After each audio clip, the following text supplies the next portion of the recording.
know me. Is it cause I'm free and I got Malcolm X in my jeans? I got dreams like King Luther, shed blood like Kunsa. You ain't helping my people, I ain't got nothing to say to ya. I won't always smoke like hookah. Talking reparations, America won't be great until they give us compensation. I'm like, I'm the hottest right now. See a bunch of lames out here trying to jock on my style. They be doing too much. I'm the queen, it's too easy. It's like they all in Popeyes, how they be talking so greasy. I just sit back and laugh while these haters get madder. So nefarious how they don't want my pockets with cheddar. I tell them they can do better. These snakes in the grass can leave a bite on your ass, cause y'all be trusting too fast. I got my foot on the gas, other one on they necks. Dropping receipts on haters, you better show some respect. I'm never facing regrets, we only facing the threat. This is the sound of Eric It's a cut on the gas, other one on they necks. Dropping receipts on haters, you better show some respect. I'm never facing regrets, we only facing the threat. Running through every challenge like a relay, break no sweat. It's a cold game, so I got that blanket with me.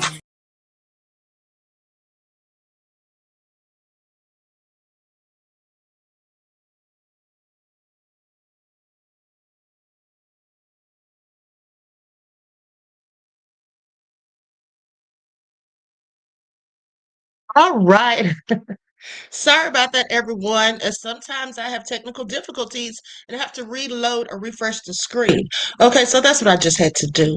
So thanks, everyone, for tuning back in once again to the original Queen Ahmadiyyah Shakur show. I'm your host, Queen Ahmadiyyah Shakur, and this is your morning wake-up call.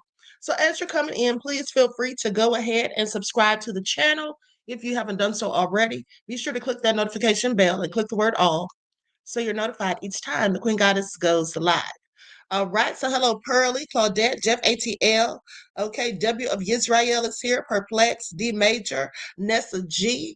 All right, let's get into it, G from the land. Shout out, hey, Sheila. Shout out to all of my loyal royals and everyone tuned into the Queen. I see you, Cherokee Descendant Dale, Nessie X is in the house. All right, and a big shout out to my moderators for putting in work. I see you, Latasha. Nene is in the house. Okay, let's get into it, Desmond. Everybody hit that like button. Now, before we get started, let's have a brief word from my sponsor at 12 Tribes. Do not buy 12 Tribes on Earth hair growth oil and hair magic elixir unless you want super healthy, gorgeous hair that grows. They have a whole line of amazing hair growth products, including hair growth leave-in conditioner spray, hair growth shampoo, hair growth spray, and hair growth butter. I'm starting to sense a theme here. They include quality natural ingredients. They smell amazing, and you can see the results for yourself. So if you're looking for healthy hair growth for your natural or relaxed hair, try 12 Tribes on Earth today.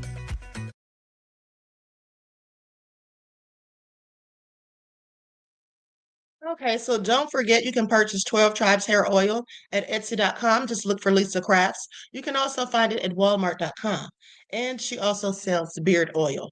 Okay, so with that all being said, it looks like the GOP took a spill last night.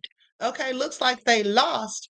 And even though Trump wasn't on the ballot, well, he took a major loss. Okay, please pay attention. At the end of the day, now we know that Zohran Mamdani won the mayoral race. I know Trump is very upset about that, okay, because we all know why he didn't want that man to win, him nor Elon Musk. And then Winsome Sears was defeated by Abigail Spanberger, okay, just as I had hoped. And then they took another loss because Mike Sherrill beat Jack Ciattarelli. Okay, so Trump's upset. And here's what he posted. They say Trump wasn't on the ballot on Tuesday, but still took this loss. Hopefully, the President of the United States starts focusing less on international things and more on domestic issues. This is what one White House official told MSNBC after the losses in Virginia, New Jersey, and New York City rolled in. And so They say President Donald Trump may not have been on the ballot Tuesday, but he suffered a resounding defeat anyway, as voters rejected Republican candidates and registered their strong disapproval of how the president is doing his job. Now, from gubernatorial races in Virginia and New Jersey to the mayoral race in Trump's hometown to a redistricting measure in California, Americans opposed Trump's endorsed candidates and expressed deep dissatisfaction with the country's direction while signaling their dismay with the cost of living and their financial situations. You know, it's funny because I bet Trump thought he had it all in a bag, okay? He thought he had everybody convinced to do what he said, when he said, and how he said it. Now, in that sense, Tuesday's results, a Democratic rout, served as a warning sign for the president and Republicans headed into the 2026 midterms, when the party out of power historically makes significant gains. Now, as the results become clear, the president took to social media to say the first election during his second term had nothing to do with him. Okay, Trump wasn't on the ballot, and shutdown were the two reasons that Republicans lost elections tonight. That's what he posted in all caps. Now, some inside the White House, however, viewed the results differently. They said hopefully the President of the United States starts focusing less on international things and more on domestic issues. Then they say the White House official admitted they were beaten across the board, adding that tonight shouldn't be ignored at all. But the official added the results weren't completely indicative of what could come in the midterms. And so Whit Ayers, a longtime GOP pollster, said the results followed a pattern for the party in power during off-year elections. Ayers said that he'll be watching the exit polls closely to see if Democrats reverse Trump's 2024 gains with Latinos and Black voters. They say very dearly people are dissatisfied with the state of the economy, and particularly with the cost of living and inflation. This is what Ayers said. But the extent to which those issues motivated voters will become clearer in the coming days. Now, there was no distance between them, between the Republican candidates and the president. And I don't know how they sought running or how they thought running as a clone of Donald Trump in a state that he lost 3 times was going to lead to victory. This is what Ayers said, referring both to Virginia and New Jersey. Now, the off-year elections is a smattering of blue states provided the first real window into voters' views of Trump's norm-shattering second term. In just 10 months, Trump has bent the GOP-controlled Congress to his will as he has implemented sweeping global tariffs, fired thousands of federal workers, deployed National Guard troops into American cities, unilaterally clawed back congressionally appropriated funds, and urged federal immigration agents to use more aggressive tactics when rounding up immigrants. Okay, Trump advisors and GOP strategists are already acutely aware that Republicans could be facing a replay next year of 2018, when a swell of anti-Trump voters led to a 40-seat Democratic House gain. Okay, so that just might happen, and hopefully it will.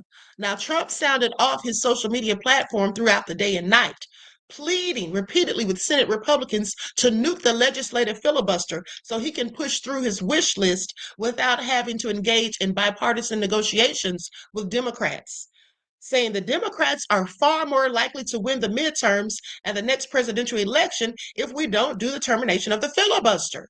This is what Trump said Tuesday morning, okay, during a lengthy Truth Social post. He said, for 3 years, nothing will be passed and Republicans will be blamed. Elections, including the midterms, will be rightfully brutal. Sounds like somebody's concerned and worried.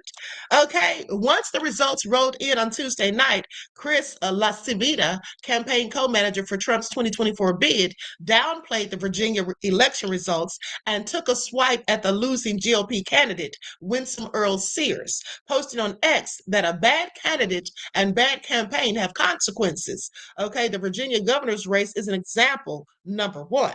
Okay, now the losses in Virginia and the New Jersey gubernatorial races didn't surprise most Republicans, but a GOP strategist told MSNBC that Democrats' performance shows enthusiasm, and that's what should worry us. Okay, that's what should worry them. Now, there is a significant amount of data in preliminary exit polls conducted by NBC News that points to dissatisfaction with Trump. At the same time, many voters held negative views of Democrats also.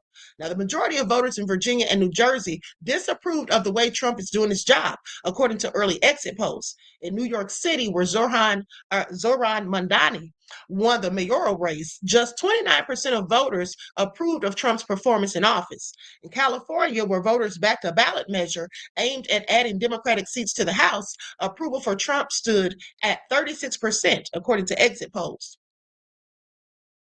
And in New Jersey, Trump was a distinct drag on GOP nominee Jack Ciattarelli.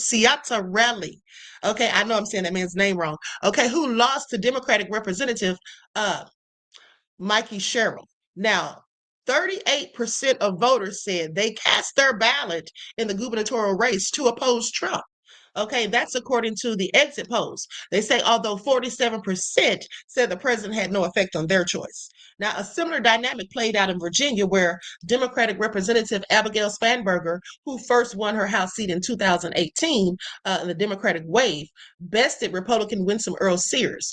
In Virginia, 37% of the voters cast their ballots to reflect opposition to Trump, while 47% said he didn't influence the decisions. And the percentage of voters casting ballots in California who said they turned out to oppose Trump was 50%, the highest of anywhere per the exit polls. Now, the lowest percentage of voters trying to send a negative message to Trump was in New York City, and that was 30%. Despite making last-minute appeals to voters in New Jersey and Virginia, Trump never explicitly endorsed Earl Sears. Trump endorsed Ciattarelli in New Jersey, but he didn't personally campaign with the businessman who Democrats labeled the Trump of Trenton. Trump campaigned fiercely against Proposition 50 in California, and he labeled Mamdani a communist while endorsing his opponent, Andrew Cuomo, in the final days. Trump gained in both Virginia and New Jersey in 2024, losing by about 6 points in each of them. And he's repeatedly opined that New Jersey was becoming more Republican. Now, the president held no public events on Tuesday, but shot off post after post on his social media site, Truth Social, fretting that the midterms would be brutal for Republicans. After Democratic victories in Virginia and New Jersey in 2017, Democrats flipped the House the following year. Okay, so y'all heard that. Trump is very concerned. He is mad. And I'm so glad. I'm so thrilled. Elon is upset also. Let's talk about him because he's out here posting on X, basically trying to imply there was some sort of fraud going on, fraudulent activity, saying that the New York City ballot form is a scam.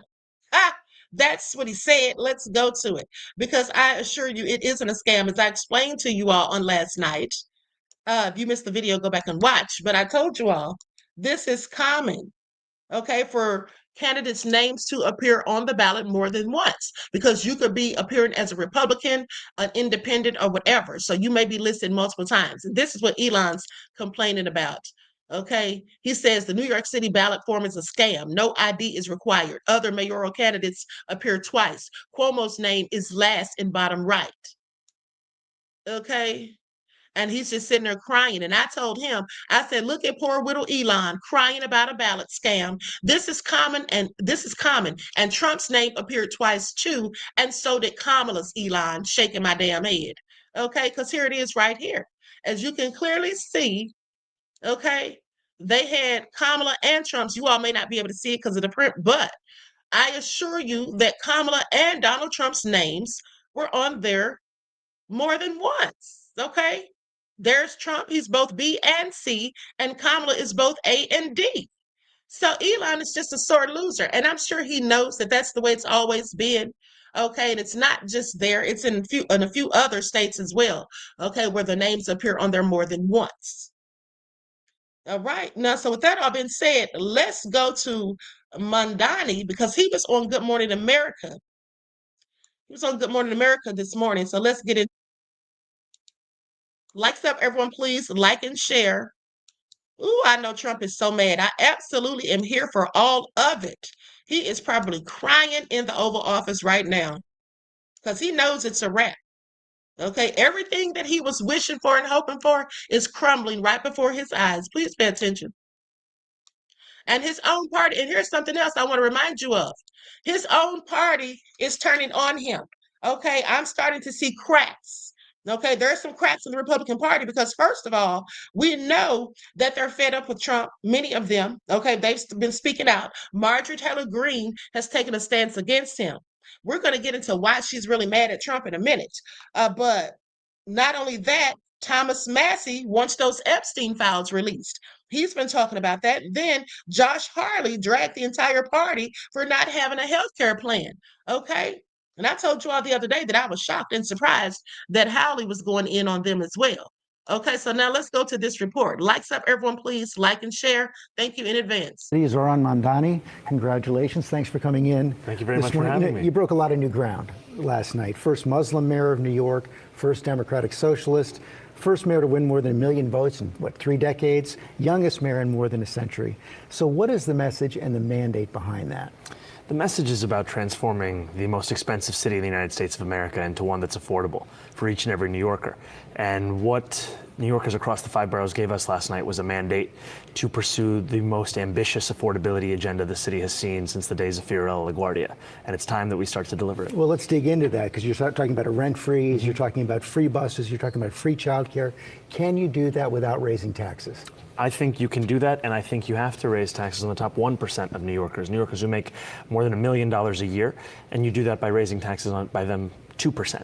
And then you also increase the corporate tax of New York State to match that of New Jersey. So that takes us from about 7.25 to about 11.5%, which is what we see in New Jersey. These things together raise about $9 billion, which more than pays for our economic agenda and also starts to Trump-proof our state. But are you worried that could drive a lot of job creators out of New York? So what I've heard from a number of business leaders is that the affordability crisis is also affecting their ability to attract and retain talent. The city's inability to provide childcare means that businesses often have to provide stipends for that childcare. Right now, the absence of universal childcare means that a family will pay around $22,500 a year, which is more money than many of them would spend if they sent that same kid to college 18 years later.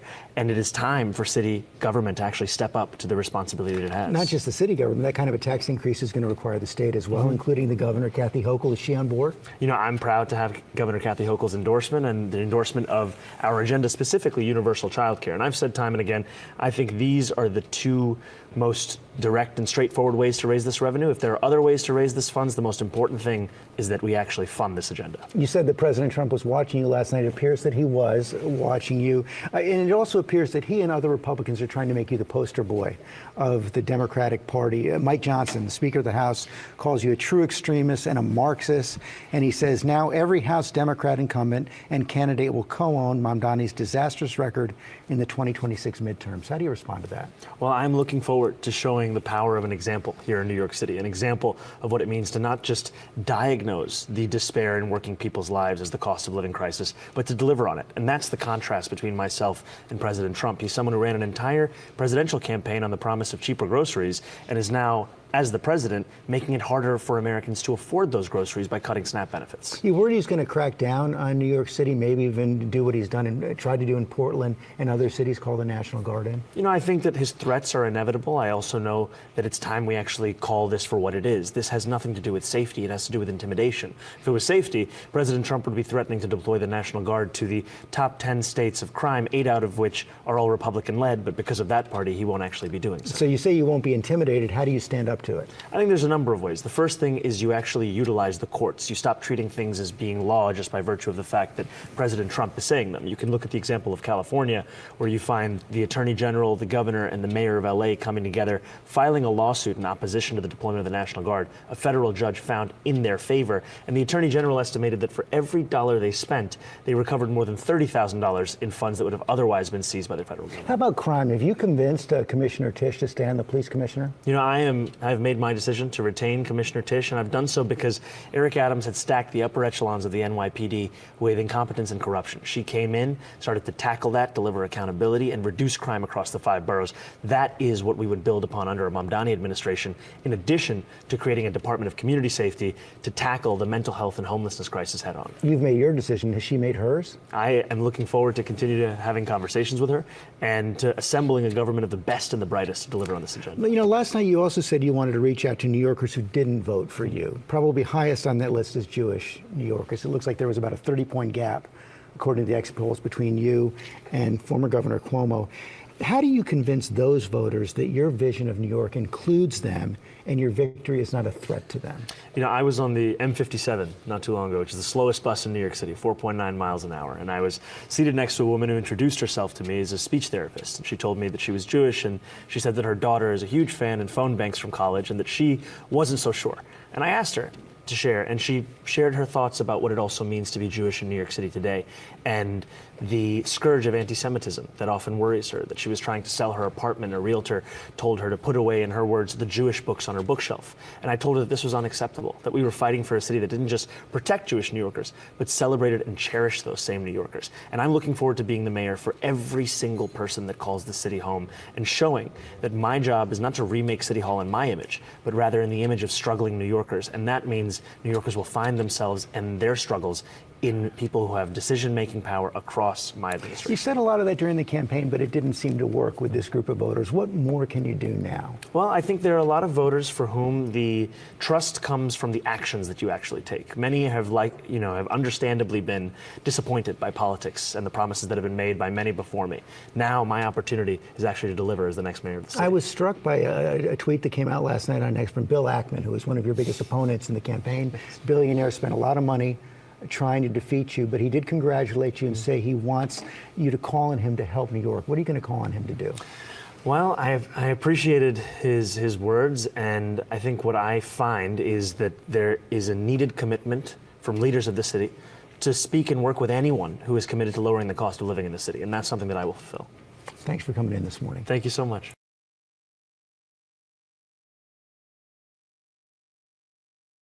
All right, so you all heard that. Now I'm gonna tell you right now, I don't trust him. But then again, I don't have to worry about it because I don't live in New York City. But I don't trust him because I know someone who interviewed him and they asked him about reparations and he skirted right past that question. He skirted right past that question, honey, and that's what they all do. Nobody wants to answer it. Okay, nobody wants to be held accountable for that. But they sure don't. But anyway, let's continue. Likes up, everyone, please like and share. Let's move on to this next report. Then we're going to talk about little Miss Marjorie Taylor Greene and how she's going off the grid and is going in on her own party.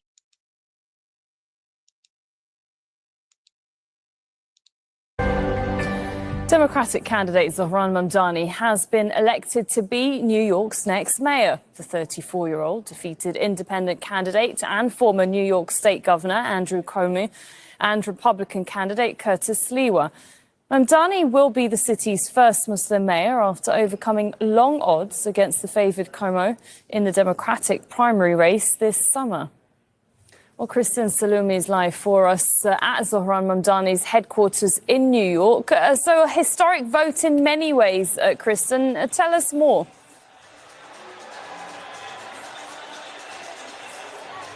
Well, this is a stunning victory in just the last few minutes.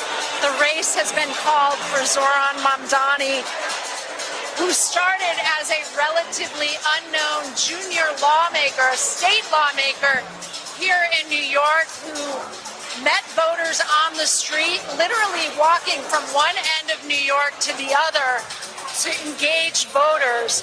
And it was a strategy that clearly seems to have worked. He had a platform that went against all conventional wisdom of what would work here in New York, a democratic socialist calling for raising taxes on the rich, someone who has been critical of Israel and a staunch supporter of Palestinian rights.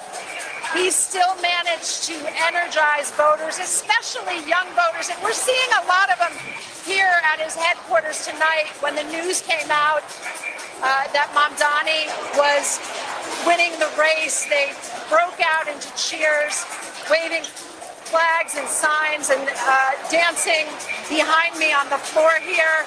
All of this happened despite warnings from Mamdani's competitors that he would drive away wealthy business owners in the city, wealthy taxpayers, that the city relies on warnings that he would not be able to stand up to Donald Trump, that Donald Trump would come after the city. Indeed, we saw Donald Trump support the independent candidate in this race and say he'd withhold funding from New York, his hometown. But voters came out in record numbers for early voting, and the turnout overall for the election looks to be the highest in recent years, in more than 30 years.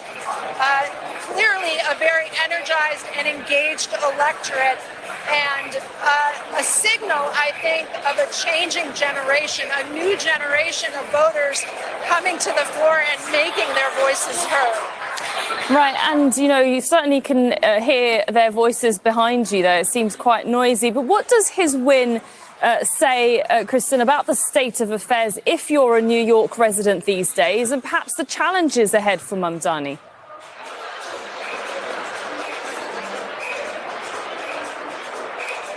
For sure, a lot of the proposals that he has put forth, things like freezing the rent or universal free child care, free bus services, are things that he will need state officials to back him up on. So nothing is guaranteed in his agenda for going forward. It is a difficult path that he's chosen for himself. But speaking to voters today, one man that I interviewed said even if he gets 10% of what he is proposing, that will be a big improvement for New York, where the cost of living is extremely high. It's one of the most expensive cities in the country.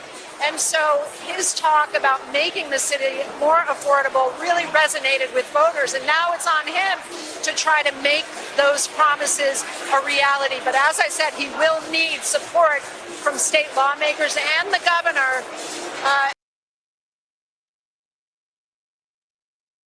And I can tell you right now, Trump's going to try his best to make this man's life a living hell. Okay? That's what he's going to try to do.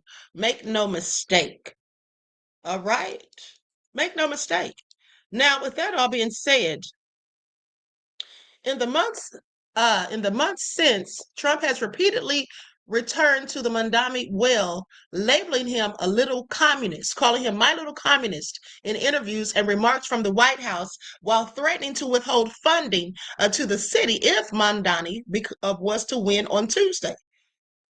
And like I told you all, he's not supposed to be doing that. That's absolutely illegal and nefarious. Now, CNN's Caitlin Collins reported Tuesday that the New York mayoral race was of particular interest to Trump, to him leading into last night's elections, with one person familiar with the president's comments saying Trump spoke much more about that privately than governors' races in New Jersey or Virginia in recent weeks. And on the eve of Tuesday's election, Trump took to Truth Social to urge supporters to back former Democratic Governor Andrew Cuomo's independent bid for mayor, writing that whether you personally like Andrew Cuomo or not, you really have no choice. You must vote for him and hope he does a fantastic job. He is capable of it. Mamdani is not. None of that worked, sadly, for Trump. Now, the only possible response to Mamdani's win came as the mayor-elect delivered victory remarks in New York with Trump's post after. Okay, so here's the thing. After Trump realized that no matter what he said, Mamdani still won, this is what he posted on Truth Social. A cryptic message, no less. That's what he posted. Trump said, and so it begins. Okay? And so it begins.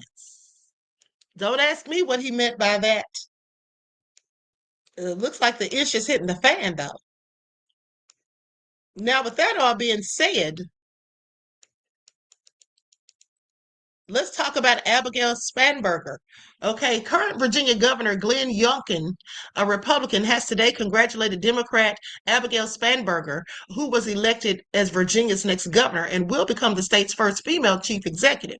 Okay, they say over the course of the next roughly 10 weeks, Governor-elect Spanberger will build her team. She will run her transition, and we will support her in that process so that she and her team can hit the ground running. That's what Youngkin said.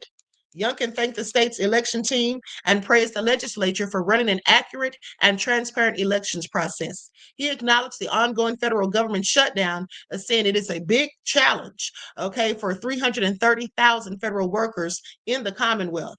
I think it caused quite a turnout yesterday.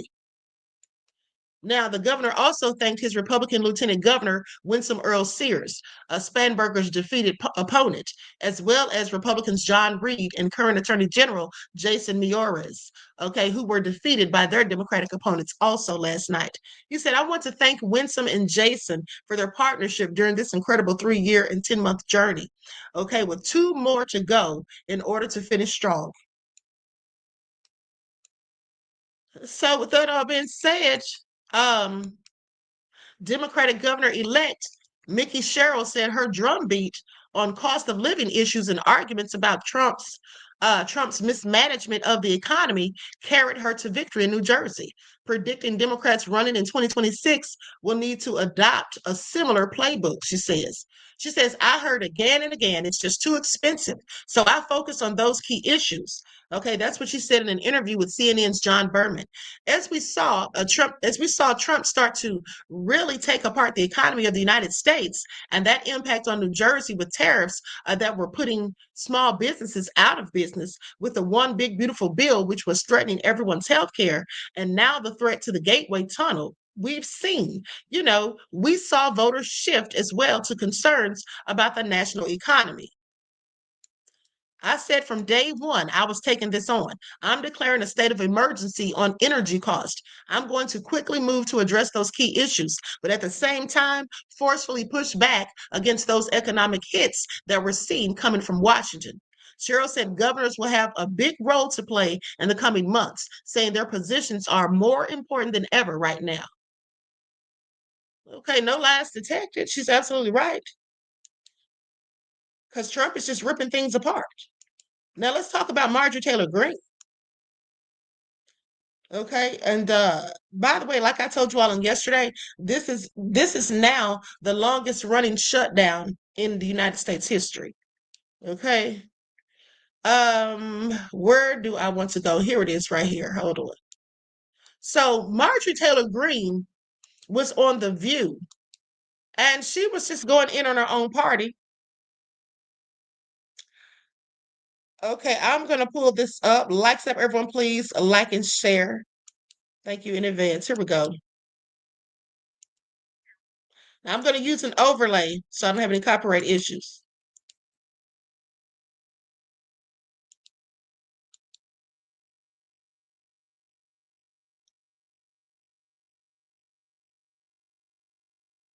Spoken about releasing the Jeffrey Epstein files to the public, including the names of individuals involved in his sex trafficking network.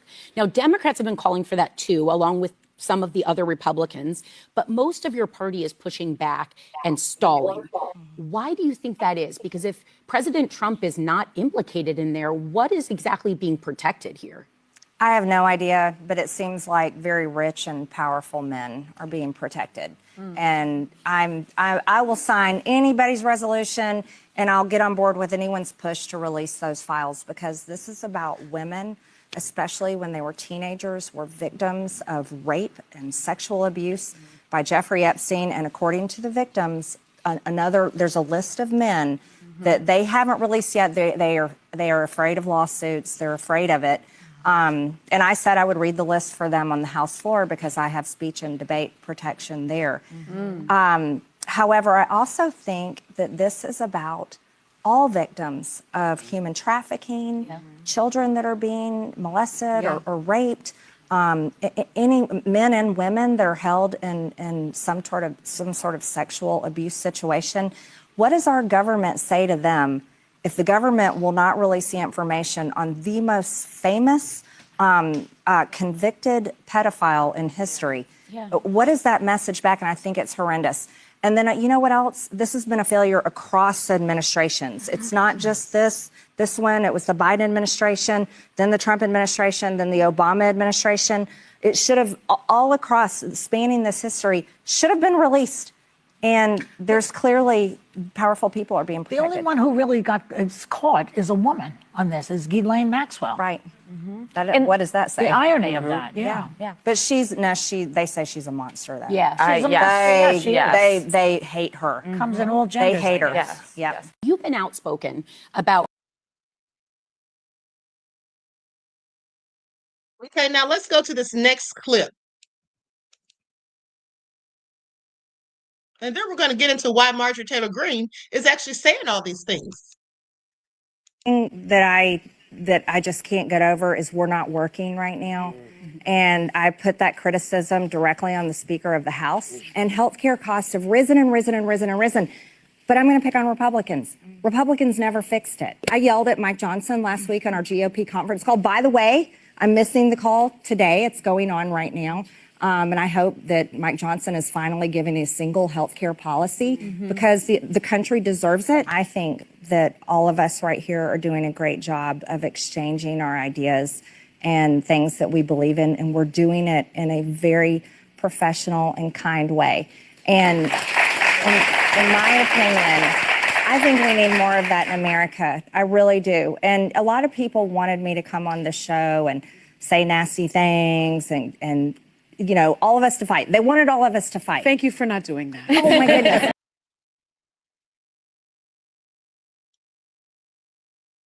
Now I want you all to pay attention because I find it very interesting that Marjorie Taylor Greene, this woman is not to be trusted. Okay, we know how nefarious she's been over the past years. We know that she was part of the Tea Party. We know all the greasy things that she said about President Barack Obama. Okay, talking about him not being a citizen and all these things. Okay, Annie, get your guns, as I call her. We know that she's nefarious. And do you think that she's changed all of a sudden and now she's suddenly a proponent of truth? I guarantee you she is not. Okay, she absolutely is not. She has ulterior motives. Okay, she absolutely does, which we're going to get into, like I told you all. And just remember, you heard it here first. Likes up, everyone, please. Like and share. Thank you in advance. Taylor Greene went on The View today, and it enraged a lot of MAGA and Republicans because she was going on this show. And they wanted her to just fight and say terrible things on the show, and that just didn't happen. But she did have this to say. There's a lot of paid social media influencers. And I found it very interesting that they were the MAGA accounts, but they're all paid. And they all attacked me when I announced I was coming to join you ladies on The View. And I think that's very weak and pathetic. But when I talk about weak Republican men, I'm pretty much talking oftentimes about the leadership in the House and the Senate. And they're not getting our agenda done. Yep, she called Mike Johnson and John Thune weak and pathetic. But it's not a surprise to me. It might be to Republicans, but Marjorie Taylor Greene has realized what the rest of them have yet to realize. She is ahead of it. She has realized that today is the beginning of the end of Trump's presidency, that his influence is waning, and that they have to move forward in a different direction if they are going to win elections in the future. If they are going to hang on to any sort of power moving forward, they have to pivot and make the change. And she realized this weeks ago. And she realized this after talking to the Epstein victims and learning more about what was all involved in that. And she knows a lot and is ready to name names herself. So Marjorie Taylor Greene is moving forward in the direction of the new Republican Party. That's the party that's going to take form after this whole Trump regime, Trump era is over. That's what she's pivoted to. That's what her voters are pivoting to. And she's taking the lead on this. And it's just so interesting to watch someone who is the epitome of MAGA make this shift and do it early. Let me know what you guys think. Exactly. It's MAGA as she's always been. Now she's making a switch. Well, here's the thing. The reason she's doing this is because she's pissed off at Trump. Okay, she announced back in May, you all may not know this, but back in May, she announced that in 2026, she was going to be running. She wanted to run for the Senate. Okay, she wanted to be the Republican nominee for Senate, and Donald Trump, she announced it in May, and then recently Donald Trump told her no. He told her no. It's a no-go. And that's why she's mad, and that's why she's speaking out against them. Okay, so don't think that she's all of a sudden some proponent of truth because AOC, okay, exposed her. She gave us the tea. And here's the receipt for anybody that may be questioning it. Here's the receipt right here. For you. MTG, people are like, oh my God, she's saying all of these things. Like, what's gotten into her lately? Oh, like she's bucking against Trump. She's bucking against the administration. Marjorie Taylor Greene wanted to run for Senate in Georgia. She wanted to run for Senate earlier this year in the state of Georgia. She wanted to be the Republican nominee for Senate. So she was gearing up for that statewide race, and Trump told her no. Trump said no. And the White House and Trump land shut down Marjorie Taylor Greene's personal ambitions to run for Senate. And she has been on a revenge tour ever since. Here's some tea for you. Okay, y'all heard that? So this is all about revenge. I knew she had ulterior motives. Okay, I knew there had to be something afoot. All right, she is not to be trusted. Anybody that die hard of a MAGA supporter, yeah, no, can't trust them at all. Okay, please pay attention. Please pay attention. Now, with that all being said, let's go to this next clip. And then we're going to go to Van Jones, who says the same thing I said. I hate that Van Jones is agreeing with me, but you remember I told you all that all these people that voted for Trump are now experiencing buyer's remorse. Political agenda. You know what? We don't care. That's Donald Trump. That's Donald Trump's mailing. Why would you saddle Donald Trump with this terrible spending bill? We need to have a serious look at who's leading this Congress, because if this is the best they can do, I mean, it's total incompetence. This is a disaster. Guys, Republicans have been fed the fuck up with Donald Trump, as they should be. Guys, you literally have Marjorie Taylor Greene on the... Okay, I had to cut him off. I forgot that he used an excessive amount of F-bombs. Okay, so I'm not going to be playing him with that all being said. Okay, so anyway, likes up. Everyone, please like and share. Okay, here we go. Turnout in Virginia is apparently extremely low. I guess y'all don't give a shit when Trump ain't on the ballot. Marjorie Taylor Greene claims that she yelled at Mike Johnson last week trying to convince him to come up with a Republican single-payer health care plan, saying that the country deserves it and it's not a secret. Yeah, Democrats have been saying this for a very long time, Marge. And what's up with her talking like a Democrat lately? She's been in Trump's ass. She's threatening to read all the names on the Epstein list on the Congress floor when they open back up. I mean, I ain't gonna praise her for none of this shit. I ain't never gonna trust her. But I like that she's doing it. Mike Johnson had some shit to say about Joe Biden last week, saying that Biden was so out of it that he didn't even know who he was pardoning half the time. So a reporter wanted to point out that Trump admitted on 60 Minutes the other night that he had no idea that he had pardoned this crypto boss that was guilty of money laundering. And Mike said, of course, I don't know anything about that. Now, y'all know that man can't be bothered to keep up with everything that goes on. It's too much. Republican. Okay, Mike Johnson, aka MAGA Mike, is always pretending, that he doesn't know things, always trying to play dumb. That's what he does best. In his last-ditch and pathetic efforts to defend Trump. Anywho. White House should be listening? I mean, look, these are blue states, and Democrats were supposed to win. So I wouldn't overread it. Virginia, in particular, has never been a great bellwether. I don't think a lot of folks had a lot of confidence in the Virginia campaign that was run on the Republican side. And New Jersey is New Jersey. So I would hesitate to overread it. I don't think the concerns you raised are illegitimate political strategy concerns.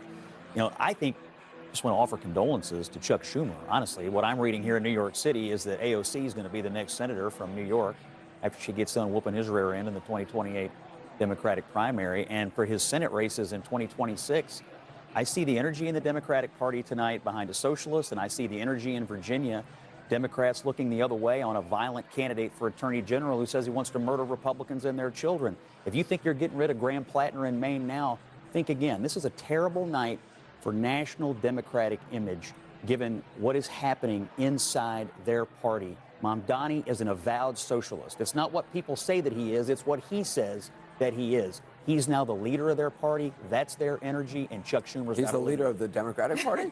Let's swear. There is no. Who is the leader? Can someone tell me? He's a life raft for Republicans who have to go on TV and get their asses kicked today. You own this now. You all own this now. We've had progressive mayors. I don't think anybody thought that de Blasio. He's the best actor you all have, is he not? Listen, Mamdani. Here's what I'll say. I'm a lot happier than you are sad. You're saying I'm happy. You know why? Buyer's remorse from independents. Independents gave Donald Trump a shot. Buyer's remorse. The Latin community gave him a shot. You see buyer's remorse. Black men gave Trump a shot. They've come back home. Buyer's remorse. Why? Because people are sick of the status quo. That's why they voted for Trump the first time. That's why they voted him out the second time. That's why they voted him back in. People want change. And Donald Trump said he was going to do something about grocery prices. He's done everything, but he's putting in gold toilets in the White House. He's tearing up. He's gallivanting around the world. And you're seeing buyer's remorse in places where Republicans had some hope. This thing is starting to settle out now. This is about basic needs that people have and basic rights people expect. That's what seems to be under fire from this administration. And if they think they can spin and talk and spin and talk and nobody's going to notice that, they just got proven wrong tonight. People's basic needs are not being met. One of the things that I think people are seeing, not just from Mamdani, but from the moderates as well, this focus on kitchen table issues. We used to talk about this in weird ways. Income inequality, wealth disparity, economic justice. People who went didn't say it that way. but we had a lot of syllables, man. It was people describing a problem they didn't have. Okay? Now you got people who are talking like the people who have the problem. I can't afford nothing. And somebody who can talk that way, whether they're on the left of our party or the middle of our party, is going to have a big audience. And this buyer's remorse that's setting in now from other people is a big problem for Republicans. I think two big takeaways. So listen, I think there's this divide within the Democratic Party. Is the future of the party Mamdani? Is it democratic socialism? Is it more in the likes of AOC and Bernie Sanders? He no doubt ran a good campaign. I interviewed him. He is a very formidable force in American politics. We had two female governors who were just elected, Democrats, who ran as consummate centrists. Both of them were talking about uniting the country, that there's more that unites us than divides us, both with very credible resumes. So what direction are you going to go? Because you guys need to focus on winning a national election again. It's been a minute since that's happened, and I think you're going to get a lot farther with the Mikey Sherrill and with the Abigail Spanberger approach. But let me... Hold on. I got to go to... As soon as you're done. We'll get to the Mamdani, but later. Caitlin Collins at the White House has got some new reaction to all these wins. Caitlin, what are you hearing? Well, Iverson, actually, it's been pretty quiet here at the White House, which is telling in and of itself. The president himself has not posted on Truth Social in about 4 hours since earlier tonight when he was announcing a staffing decision. That is obviously something that you likely wouldn't hear had there been any major Republican victories tonight. But this is a key question of how the White House and how the president will be interpreting these big Democratic wins tonight in New Jersey and in Virginia and in the New York City mayor's race, all three of which the president was involved to some degree. Yes, he did not outright endorse in Virginia there for the Republican candidate in the gubernatorial race, but he certainly did there in New Jersey. He hosted multiple tele-rallies for Jack Ciattarelli. The Republican National Committee poured a lot of money into that race. And obviously, he got directly involved in the New York City's mayor's race last night when he endorsed Andrew Cuomo. And so it'll be really... Yeah, we're going to see how the White House interprets these results. Okay, I know they're mad, butthurt, and been out of shape. And here's the thing. Speaking of the White House, now they came out and said that they were going to comply with releasing the SNAP benefits. Trump said the opposite, that he's not going to release them. Okay, that's what he said. And so, people are upset. Very upset because it's like he's dangling a carrot in front of their faces, saying that he's going to give it 1 minute and then the next minute saying no. The federal government said in October that benefits would not be paid on time and that it would not use Agriculture Department contingency funds to tide the program over, saying the reserve was for other situations such as natural disasters. However, on Friday, federal judges in Rhode Island and Boston ruled that the government must continue funding SNAP, at least in part, during the shutdown using the emergency funds. But guess what? Like I told you all, I don't think there's any funds. I think Donald Trump gave the funds away. Did he give it away to Argentina? Okay, the $40 million he gave them. Is that where it went? Where did it go? I think that there's something going on with that money while he's not paying it out. Okay, Levitt also addressed President Donald Trump's Truth Social post in which he said SNAP would be given only when the radical left Democrats open up government. She says, we're digging into a contingency fund that is supposed to be for emergencies, catastrophes, for war, she says. And the president does not want to have to tap into this fund in the future. And that's what he's referring to in his Truth Social post. According to court filings in Massachusetts, the USDA is making all of the contingency funds available to the states for a partial payment of SNAP benefits. Here's the thing.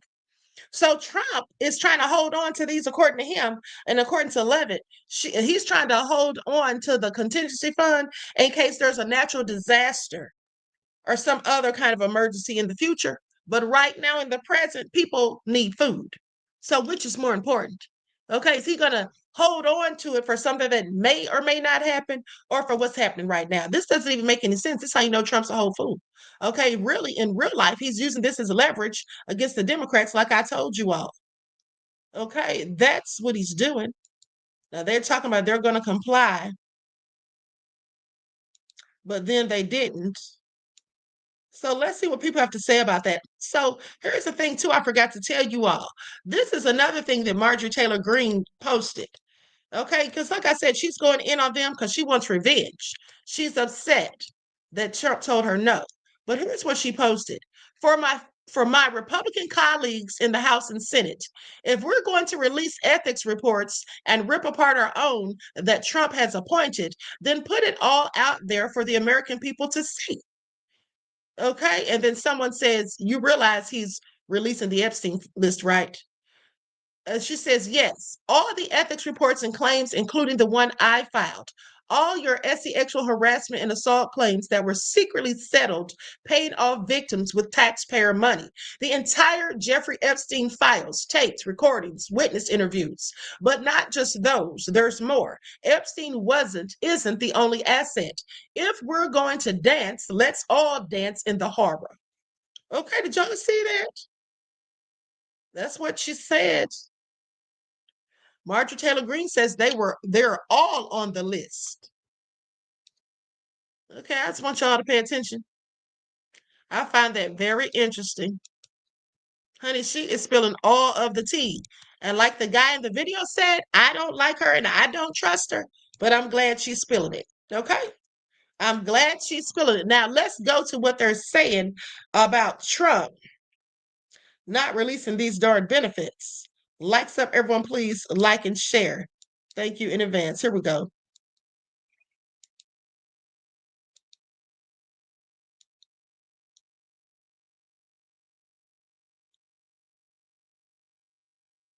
Just said to hell with the courts, he's going to violate the Constitution to starve 42 million Americans. Trump, as you know, cut off food stamps, so it's also called SNAP, to 42 million Americans because he wanted to pressure Democrats in the budget negotiations to reopen the government. And Trump decided starving 42 million people would be okay. As Trump said, they're just Democrats. They're actually not Democrats. The largest group of people who receive food stamps in America are Republicans. But that doesn't really matter. We shouldn't be starving people as a political ploy, whether they're Democrats or Republicans. Doesn't really matter. But the larger picture is he's now violating a court order. Trump was ordered by the court to provide the money for food stamps. First, he said, I'm only going to give half the money. And his agriculture secretary this morning said, we'll give them half payments. Now, he changed his mind again and said, nope, not doing it. We will only give the benefits when the radical left Democrats reopen the government. Yeah, that's illegal. That's a violation of the Constitution. You're not allowed to literally ignore a court order. Trump's done this before. He did it on all the immigration stuff. This is the most flagrant example of what he's done now. This is bad, guys. We are now in a full-blown constitutional crisis. We are no longer a democracy. He thinks he's a king. He clearly is a dictator, and he's acting as one. Will he get away with it? Well, his own Department of Justice isn't going to indict him. His own FBI isn't going to arrest him. He knows that our system is unfortunately based on people and presidents willing to obey the law. And if they disobey the law and the Congress isn't willing to come after them because Republicans run the Congress and they're not going to stand up to him because they're terrified. Well, they also agree with him and they're also just sycophants. So he's going to now violate the law and cut food to 42 million Americans, including children who will literally starve because they don't have food. Yeah. Great presidency. Donald. This is a darn shame. And so he's basically going to do whatever the hell he wants. Just like he keeps saying. He keeps saying, I'm the president. I can do that if I want to. I can do this if I want to. Nobody can stop me. Okay, I control all things. I'm a dictator. That's how he's acting. Okay, he's doing whatever the hell he wants. Doesn't care who's mad. Okay, or what anybody has to say. We'll see how it all pans out. Moving right along.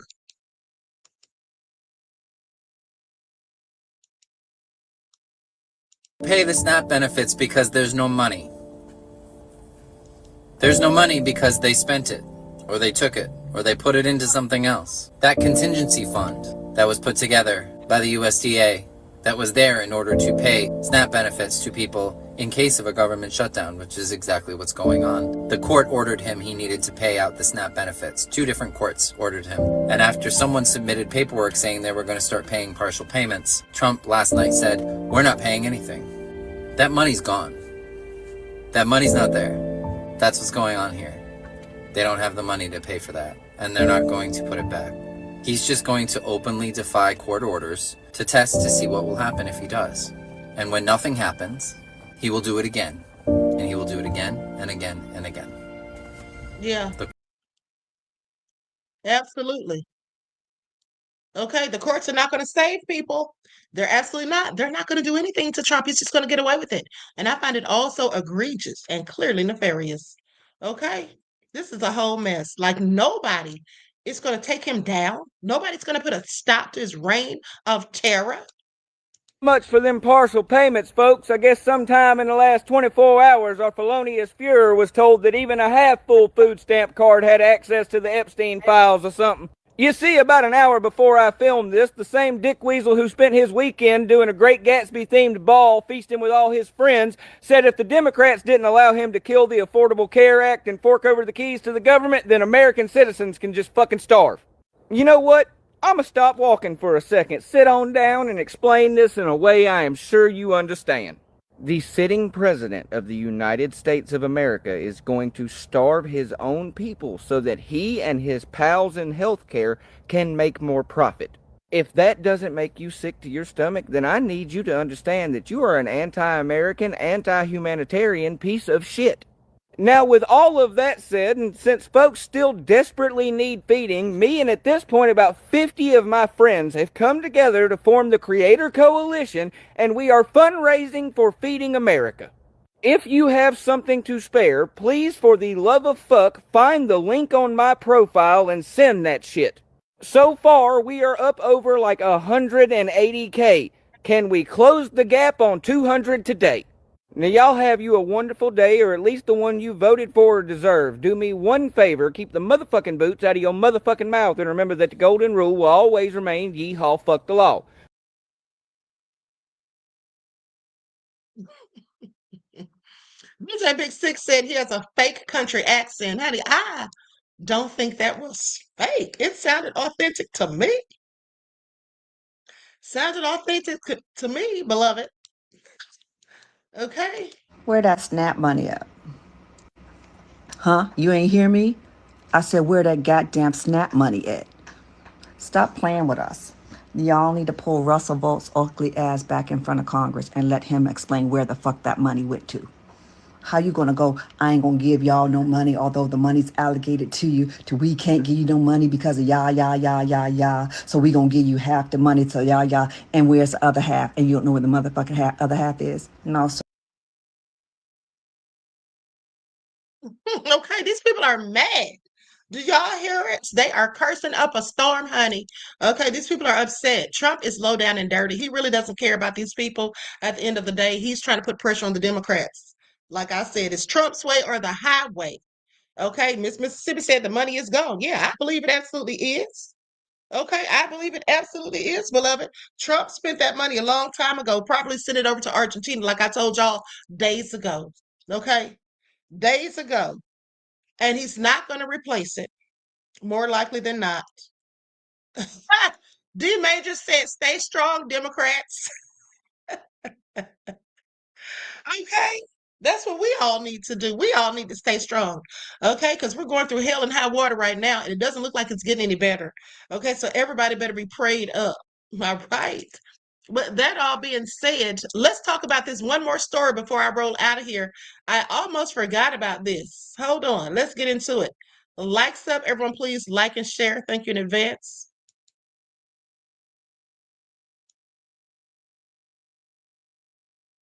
Oh, hold on. Actually, there's two more stories because I meant to tell you all this yesterday. So, Arlington schools defy Trump's transgender order despite federal funding threat from the administration. Trump is always threatening some darn body at the end of the day. Okay, if people don't do or say what he wants, now it's a threat. That's how it is with him. So the supervisor of health and physical education at Arlington Public Schools in Virginia said that the school system is allowing students to engage in activities and use facilities and restrooms based on the gender they identify with, despite President Donald Trump's executive order and the Department of Education's interpretation of gender identity in K through 12 schools. We're going to see how Trump handles them because I know he's not going to like it. So Chris Wilmore, supervisor of health, physical education, driver's education, and athletics at APS, was heard making this statement on a hidden camera filmed by the Accuracy in Media Group in October. He said, right now, Arlington is following what our interpretation of Title IX is, and that is students participate in the activities of the gender to which they identify. Okay, that's what he said in the clip. He said they also have access to the facilities of the gender to which they identify. However, we are in a legal situation with the Federal Department of Education over that. There are 5 school divisions in Northern Virginia who are refusing to allow the Federal Department of Education's interpretation. Now, the statement comes after Richard Cox, a registered Tier 3S offender, was charged with exposing himself in women's facilities on APS grounds in late 2024. So they had someone come out there and expose themselves. Okay, and that's why they're supposed to be changing the rules, but no, they're not going to do it. They say Cox, who identifies as transgender, was charged with 12 counts of S offending, okay, being in proximity to children for loitering within 100 feet of the school property, and 3 counts of S offender entering school child daycare property, 4 counts of indecent exposure, 2 counts of taking indecent liberties with children, and 1 count of identity theft, according to the Arlington Police Department. They say Arlington Public Schools' current transgender student policy is consistent with state and federal law, including the Virginia Values Act, and is supported by recent court decisions affirming protections for student restroom access. APS Communications Director Frank Bellavia told Fox News Digital this information, saying that while the U.S. District Court dismissed APS' initial complaint, on jurisdictional grounds, the judge explicitly recognized the Grimm case, which upholds student access to the bathroom matching their gender identity is protected under Title IX's remains of the law of this circuit. And any effort APS would take to amend its policy would violate both state and federal laws, Bellavia said. He said that we remain committed to creating policies ensuring all students can learn in an exclusive environment. Now, Trump's January executive order outlined that the administration's official stance on the matter has since led to various court battles between APS and the Department of Education.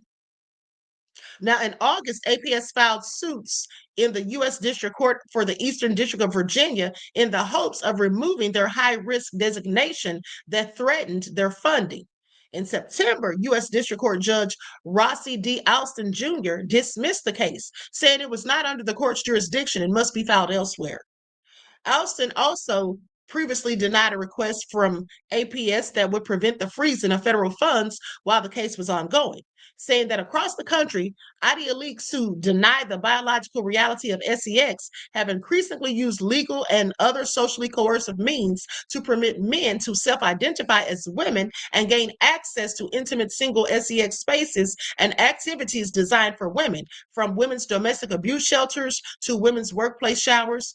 Okay, this is what Trump's January executive order reads, saying this is wrong. Now, let me say this. I absolutely agree. I don't think that men, if you're biologically a man and you identify as a woman or not, I don't think you should be allowed in women's spaces. You should not be allowed to use the restrooms with us. You should not be allowed in locker rooms with us. You should not be allowed in spas with us. You should not be allowed to participate in sports with us. That's just my stance on it. Because at the end of the day, it's just not right.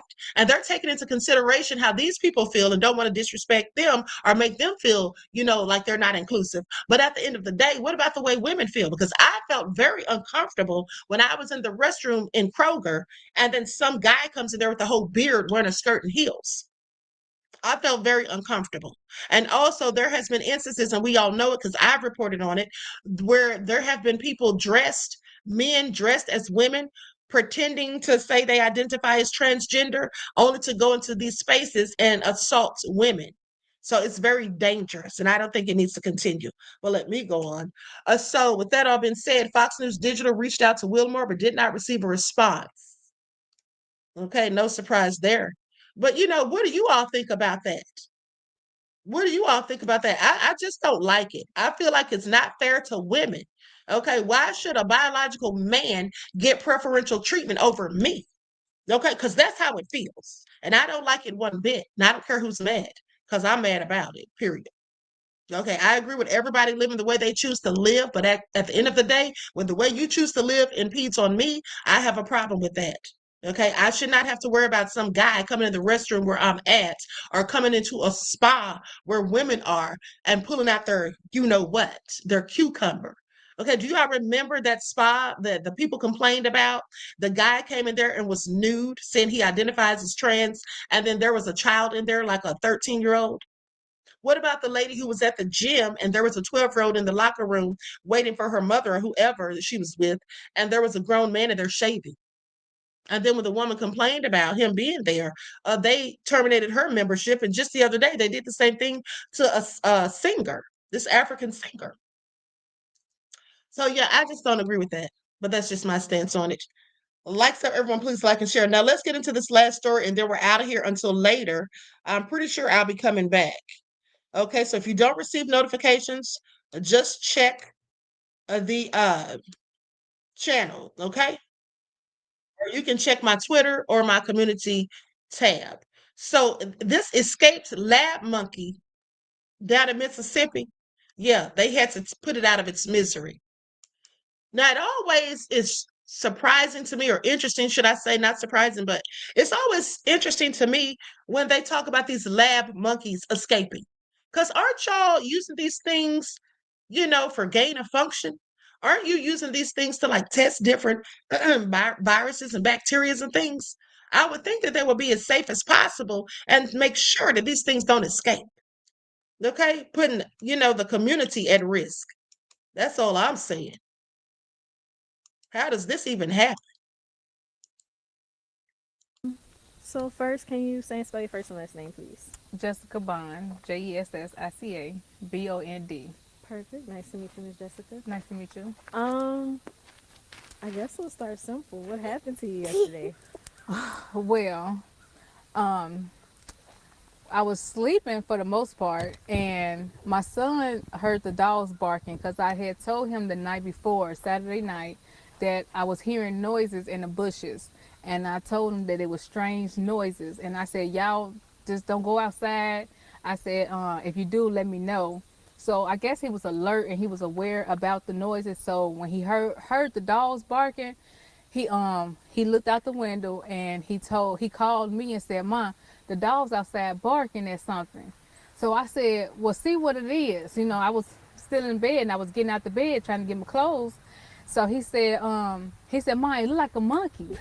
So I said, well, to go, I said, record it. I said, make sure, because, you know, so we could have proof of it, that it was in our yard. Because I didn't know if it was just running past or, you know, leaving or whatever. So he said, I can't get a clear shot. He said, but Ma, it's the monkey. So I said, oh snap, let me get my phone and let me get my gun, let me call the police and stuff. So when I come out, I got in my truck and I backed up down this road and I stopped about right there. And he was on top of that bin right there, and he left from that bin and went and jumped on the railing of that porch.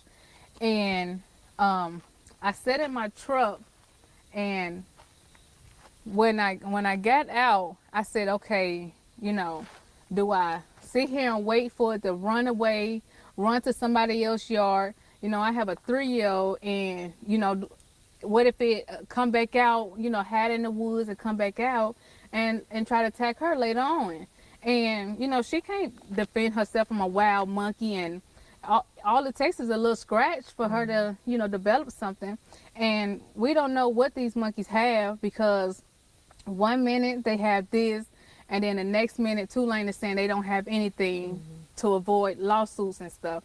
So, you know, I'm not going to take my chances with my baby versus infected animal. So I did what any mother would do, and I got out and I shot at the monkey, and he had a look like something was wrong with him. You know, it looked like something was wrong. And I love animals, and I have dogs, I have a cat, I have a rabbit, you know, and she has had a turtle.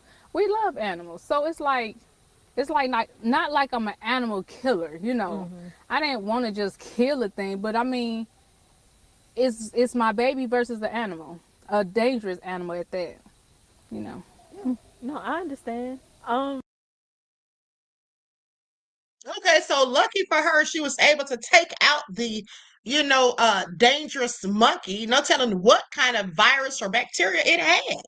All right, she saved the day. Songwriter Sunny says, I'm loving the scenery, the lighting, the calm.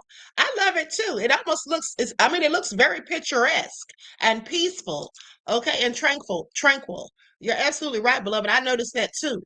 Okay, so anyway, with that all being said, I'm out of here. Okay, I'm out of here. Everyone, please like and share. Subscribe to the channel. Don't forget to double check and make sure you're still subscribed. Y'all know they be unsubscribing people.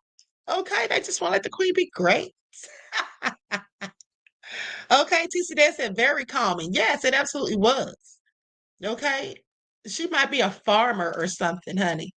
But anyway, with that all being said, yes, Goodness Raider both said beautiful. Yeah, it was very picturesque indeed. Okay, and so with that all being said, I'm out of here. Don't forget to like and share, as I told you. And hopefully I will see you all later on. Okay, I'll probably come back around 6:30. And until then, beloveds, each one teach one. That's how we grow and thrive. Do something productive, constructive, but never destructive. And always remember, beloveds, to keep the Most High first in your lives. Peace.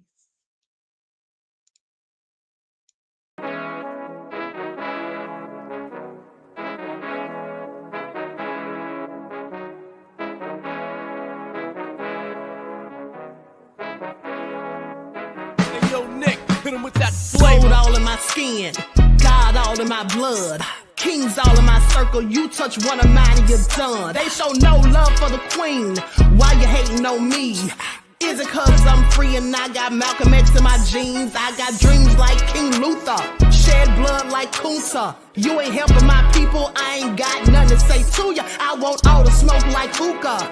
Talking reparations, America won't be great until they give us compensation. I'm like, I'm the hottest right now. See a bunch of lames out here trying to jock on my style. They be doing too much. I'm the queen, it's too easy. It's like they all at Popeyes, how they be talking so greasy. I just sit back and laugh while these haters get madder. So nefarious how they don't want my pockets with cheddar. I tell them they can do better. These snakes in the grass can leave a bite on your ass, cause y'all be trusting too fast. I got my foot on the gas, other one on they necks. Dropping receipts on haters, you better show some respect. I'm never facing regrets, we only facing the threats. Running through every challenge like a relay, break no sweat. It's a cold game, so I got that blanket with me. Now that my people awaken, ain't no going to sleep. I do not play by my piece, this time I'm playing for keeps. You talking slick, but when I see you like them ends, we gon' meet. And I got gold all in my skin, God all in my blood, kings all in my circle. You touch one of mine and you done. They show no love for the queen, why they hating on me? Is it cause I'm free and I got Malcolm X in my jeans and I got gold all in my skin, God all in my blood, kings all in my circle. You touch one of mine and you done. They show no love for the queen, why they hating on me? Is it cause I'm free and I got Malcolm X in my jeans and I got